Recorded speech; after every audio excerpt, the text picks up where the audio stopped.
وعباد الرحمن الذين يمشون على الأرض هونا وإذا خاطبهم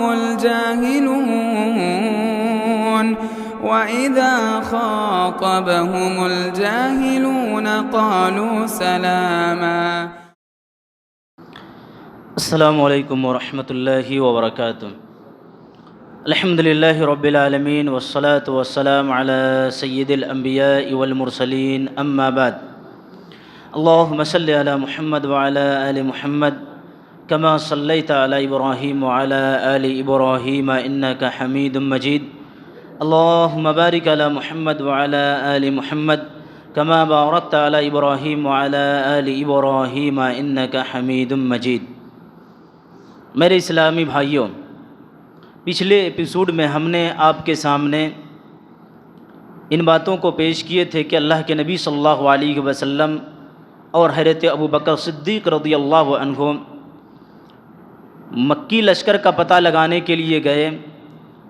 اور کچھ معلومات حاصل کر کے آئے،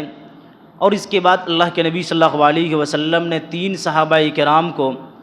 مکی لشکر کے پتہ لگانے کے لیے بھیجے، اور انہوں نے 2 غلام کو پکڑ کر کے لایا جن سے بہت کچھ باتیں معلوم ہوئی. اور اس کے ساتھ ساتھ یہ بھی آپ کے سامنے بتائے تھے کہ اللہ کے نبی صلی اللہ علیہ وسلم کے لیے اس جنگ کے میدان کے سب سے اونچی جگہ میں آپ کے لیے ایک چھپر تیار کیے گئے. جب آپ کی چھپر تیار ہو گئے، اس کے بعد اللہ کے نبی صلی اللہ علیہ وسلم اور آپ کے صحابہ کرام جنگ کے میدان میں گئے، اور اس میدان میں اللہ کے نبی صلی اللہ علیہ وسلم گئے، اور جا کر کے آپ صلی اللہ علیہ وسلم نے اللہ رب العالمین کی جانب سے یہ بات تمام صحابہ کرام کے درمیان پیش کیے کہ یہ فلاں جگہ فلاں شخص کے قتل گاہ ہے، یعنی اس جگہ فلاں شخص قتل ہوگا اور اس جگہ فلاں شخص قتل ہوگا. اللہ کے نبی صلی اللہ علیہ وسلم نے کچھ لوگوں کے بارے میں جگہ کی نشاندہی کر دی. اس کے بعد رات ہوئی، اللہ کے نبی صلی اللہ علیہ وسلم اور صحابہ کرام اطمینان سے سو گئے، کیونکہ اللہ رب العالمین نے نبی صلی اللہ علیہ وسلم کو یہ پیشن گوئی دیے تھے. اللہ رب العالمین نے پہلے سے خوشخبری سنائے تھے کہ انشاءاللہ ایک گروہ کو اللہ رب العالمین کامیاب کرے گا. اب دوسری طرف آئیے مکی لشکر کی طرف، یعنی قریش کے لوگوں کی طرف.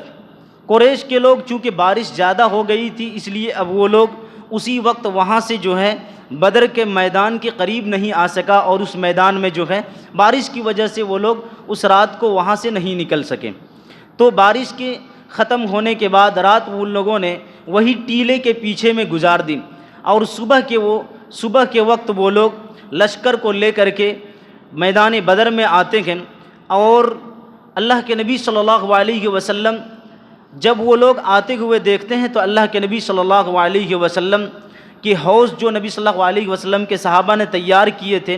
اس حوض کے قریب وہ لوگ آ رہے ہوتے ہیں. تو اللہ کے نبی صلی اللہ علیہ وسلم صحابہ کرام کو کہتے ہیں کہ آنے دیجیے. ان میں سے بہت سارے لوگوں نے اس حوض سے پانی پیا، اور جتنے لوگوں نے اس حوض سے پانی پیا تقریباً تمام کے تمام اس جنگ میں مارے گئے، سوائے حکیم بن حزام کے. وہ بعد میں پھر اسلام قبول کر لیے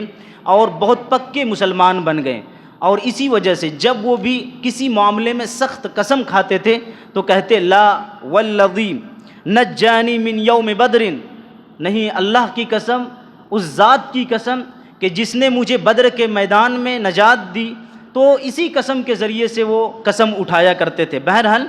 جب یہ مکی لشکر قریش والے آئے تو مسلمانوں کے بارے میں پتہ لگانے کے لیے عمیر بن وہب کو بھیجا. عمیر بن وہب گئے اور گھوڑے سے چکر کو لگا کر کے آئے، اور دیکھ کر کے آنے کے بعد پھر وہ دوبارہ گئے کہ کہیں اور بھی جگہ تو نہیں ہے. لیکن وہ پورے چکر لگانے کے بعد آئے اور اندازہ لگایا کہ کچھ کم یا زیادہ تقریباً 300 کے قریب مسلمانوں کی تعداد ہے. اس کے ساتھ ساتھ دیکھیے یہ مشرک ہونے کے ساتھ ساتھ کس طرح سے یہ اپنے اندر کی بات کو، چونکہ وہ وقت آ گیا تھا نا کہ اب جھوٹ بولنے یا پھر کسی کو دھوکہ دینے سے کوئی مطلب نہیں رہ گیا تھا. تو انہوں نے اپنے اندر کی بات قریش والوں کو کہتے ہوئے کہا کہ واللہ ہم نے ان کے اونٹوں کے اوپر موت کو لدے ہوئے دیکھا ہے، یعنی کہ وہ لوگ ہماری لاشوں کو اپنے اونٹوں کے اوپر لیں گے اور اسی طرح سے کہا کہ ان کی تلوار ان کے لیے حفاظت ہے، اور ان کا کوئی بھی ایسا شخص قتل نہیں ہوگا جب تک کہ ہمارے ایک شخص کو وہ قتل نہ کر دے۔ یعنی ان کی طاقت اور ان کے خوف کو اپنے دلوں میں یہ لوگ بٹھا لیے اور لوگوں کو بھی بتا رہے تھے۔ اس لیے حکیم بن حزام جو تھے انہوں نے کہا کہ ایسا کیا جائے کہ ہم لوگ یہاں سے واپس مکہ لوٹتے ہیں۔ اس کے لیے انہوں نے بہت دوڑ دھوپ کی، اور عتبہ بن ربیعہ جو ایک سردار بھی تھا تو ان کو تیار کیا اور کہا کہ آپ کی بات لوگ مانتے ہیں، آپ کی بات لوگ سنتے ہیں، تو ایسا کریے کہ آپ لوگوں کے پاس جائیے اور جا کر کے کہیے کہ یہاں سے ہم لوگ واپس چلتے ہیں مکہ کی طرف، کوئی فائدہ نہیں۔ عتبہ بن ربیعہ گئے اور قریش کے لوگوں کے سامنے ایک تقریر کی، اور انہوں نے کہا کہ ہم محمد اور ان کے ساتھیوں سے اگر لڑائی کرتے ہیں، ان سے جنگ کرتے ہیں، تو اس کا نتیجہ کیا نکلے گا، اس کا رزلٹ کیا نکلے گا کہ ہم اپنے بھائیوں کو ماریں گے، ہم اپنے چچیرے بھائیوں کو ماریں گے، ہم اپنے خالہ زاد بھائیوں کو ماریں گے، ہم اپنے قبیلے والوں کو ماریں گے، اس کا نتیجہ یہی نکلے گا۔ اور اسی طرح سے اگر ایسا نہ ہو کہ ہم ہی لوگوں کو وہ شکست دے دیں۔ اس کے بعد یہ ادھر حکیم بن حزام کو جو ہے عتبہ بن ربیعہ نے کہا کہ ایسا کریے کہ اگر اس لشکر کو واپس لے کر کے جانا ہے تو آپ ابو جہل کے پاس جائیے، کیونکہ وہی ایک آدمی ایسا ہے جو لوگوں کو روکے گا اور مسئلے کو بڑھائے گا اور اس میں طول دے گا۔ تو حکیم بن حزام جو ہے ابو جہل کے پاس آئے اور کہا کہ آپ کو عتبہ نے ایسا ایسا پیغام دے کر کے مجھے بھیجا ہے۔ تو ابو جہل تکبر اور غرور میں کہتا ہے کہ وہ خوف کی وجہ سے اور ڈر کی وجہ سے ایسا کہہ رہا ہے، وہ لوگ محمد اور ان کے ساتھیوں کو اونٹ کھور سمجھ کر کے یہ ڈر گیا اور ڈر کی وجہ سے اس طرح سے کہہ رہا ہے۔ اور دوسری بات یہ کہ ان کا بیٹا بھی ان کے لشکر اس فوج میں ہے، اس لیے وہ بول رہا ہے۔ دراصل ابو حذیفہ ایک صحابی ہیں جو بہت پہلے اسلام قبول کر چکے تھے، تو یہ عتبہ ہی کے بیٹے تھے ابو حذیفہ۔ تو ابو جہل نے کہا کہ ان تمام چیزوں کی وجہ سے یہ کہہ رہے ہیں کہ ہم لوگ واپس لوٹ کر کے چلتے ہیں، لیکن ابو جہل کی بات جو ہے عتبہ کو پہنچ گئی، اور عتبہ نے کہا کہ اچھا دیکھا جائے گا کہ کس کو ڈر اور کس کو خوف ہے، اور اس وقت انہیں معلوم ہو جائے گا کہ کون ڈر رہا ہے اور کون خوف کے مارے جو ہے جی رہا ہے۔ اس کے بعد یہ لوگ جو ہے اپنے لشکر کو لے کر کے بالکل میدان جنگ میں آ پڑتے ہیں۔ مشرکین مکہ اور قریش جو ہیں اپنے لشکر کو لے کر کے بالکل نبی صلی اللہ علیہ وسلم اور آپ کے ساتھیوں کے قریب آتے ہیں۔ جب دونوں فوجیں ایک ساتھ دکھنے لگی تو اللہ کے نبی صلی اللہ علیہ وسلم نے اللہ رب العالمین سے یہ کہا کہ یا اللہ، یہ قریش کے لوگ ہیں جو تکبر، غرور اور گھمنڈ میں تیری مخالفت کرتے ہوئے آیا ہے اور تیرے رسول کو جھٹلاتے ہوئے یہاں آیا ہے۔ یا اللہ، تو نے جس کا تو نے وعدہ کیا ہے اس وعدے کو تو آج سچ کر کے دیکھا، اور آج تو ہماری مدد کر۔ اس کے بعد اللہ کے نبی صلی اللہ علیہ وسلم جو ہیں صف کو درست کر رہے تھے، اور اسی درمیان جو ہے ایک عجیب و غریب واقعہ پیش آیا۔ اللہ کے نبی صلی اللہ علیہ وسلم ایک تیر کے ذریعے سے صف کو درست کر رہے تھے، اس میں سے سواد بن غزیہ ایک صحابی ہیں، وہ تھوڑے سے آگے بڑھے ہوئے تھے۔ اللہ کے نبی صلی اللہ علیہ وسلم تیر لے کر کے جو ہے ان کے پیٹ میں تھوڑے سے دبا کر کے کہا کہ سیدھے ہو جائیے، تو انہیں کچھ تکلیف پہنچی۔ تو سواد رضی اللہ عنہ نے کہا کہ اللہ کے نبی، مجھے بدلہ چاہیے۔ ایسا سچویشن ہے کہ جنگ کے میدان میں ہے، اللہ کے نبی صلی اللہ علیہ وسلم سے کیا ہوئے تھوڑی بہت کا کہ جو تیر ہے وہ ان کی پیٹ میں نشان کے طور پر لگ گئی۔ تو سواد رضی اللہ عنہ کہتے ہیں کہ اللہ کے نبی صلی اللہ علیہ وسلم مجھے بدلہ چاہیے۔ سارے صحابہ کرام حیران ہیں کہ بدلہ اللہ کے نبی صلی اللہ علیہ وسلم سے لینا چاہتے ہیں۔ سواد تجھے ہو کیا گیا کہ اللہ کے رسول سے تم بدلہ چاہ رہے ہو؟ کہا کہ نہیں، مجھے بدلہ چاہیے، ہم بدلہ لیں گے۔ اللہ کے نبی صلی اللہ علیہ وسلم بھی تو آپ صلی اللہ علیہ وسلم نے اپنے کپڑے کو اٹھا دیے اور پیٹ کو پیش کر دیے اور کہا کہ بدلہ لے لیجئے۔ سواد آئے اور نبی صلی اللہ علیہ وسلم سے چمٹ گئے اور آپ کے پیٹ کو سواد رضی اللہ عنہ نے بوسہ دیا۔ اللہ کے نبی صلی اللہ علیہ وسلم نے کہا کہ سواد، کس چیز نے آپ کو اس پر ابھارا کہ آپ بدلہ لینے کے لیے تیار ہوئے، پھر میرے پیٹ کو آپ نے بوسہ دیا؟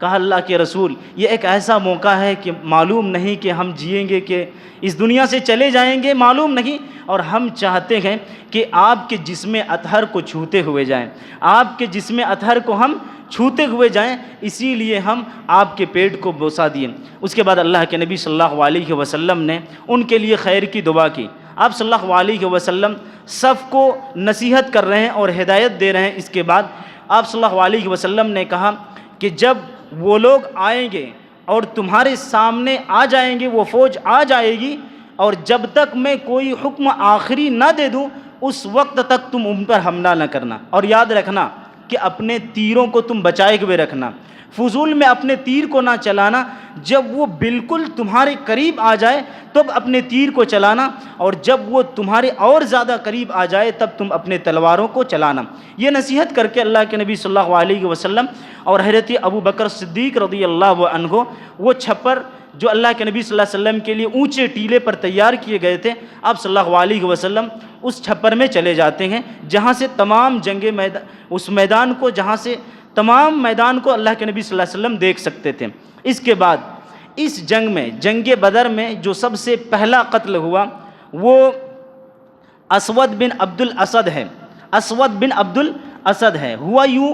کہ یہ شخص وعدہ کر لیا کہ مسلمانوں نے جس حوض کو بنایا ہے اس حوض کے پاس میں جا کر کے پانی پی کر کے رہوں گا، اور یہی وعدہ کیے ہوئے وہ تکبر میں جاتا ہے، اور ادھر سے حضرت حمزہ رضی اللہ عنہ، صحابہ کرام جوش میں تھے، جذبے میں تھے، ادھر سے حضرت حمزہ رضی اللہ عنہ آئے اور کہا کہ اس وعدے کو ہم پورے ہونے نہیں دیں گے، اور گئے حضرت حمزہ رضی اللہ عنہ اور اسود کے نصف پنڈلی کو، آدھے پنڈلی کو کاٹ دیا، اور ان سے بہت زیادہ خون نکلنے لگا۔ پھر بھی اتنا زیادہ زخمی اسود ہو گیا۔ یہ دیکھیے زمانہ جاہلیت میں وعدے کی بہت زیادہ اہمیت ہوتی تھی۔ ہم لوگ مسلمان ہونے کے بعد بھی وعدے کی اہمیت نہیں دیتے ہیں، لیکن بہت زیادہ وہ لوگ وعدہ کو نبھانے والے تھے۔ تو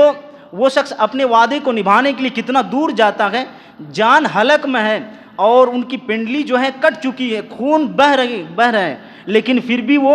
اپنے گھسیٹتے ہوئے وہ حوض کے قریب جا رہا ہے اپنے وعدے کو پورا کرنے کے لیے، اپنے وعدے کو پورا کرنے کے لیے پھر بھی وہ قریب جا رہا ہے۔ اس کے بعد حضرت حمزہ رضی اللہ عنہ نے دوسرے بار ان پر حملہ کیا اور ان کو قتل کر دیا۔ یہی وہ قتل ہے، اور اس پہلے قتل کی وجہ سے جنگ کی شروعات ہو گئی، یہیں سے جنگ چھڑ گئی۔ انشاءاللہ آپ کے سامنے اب اصل جنگ کی باتیں کل سے آپ کے سامنے پیش کریں گے۔ رب العزت سے دعا ہے اللہ رب العالمین ہم تمام لوگوں کو اسلام سمجھنے اور اسی کے مطابق عمل کرنے کی توفیق نصیب فرمائے، آمین۔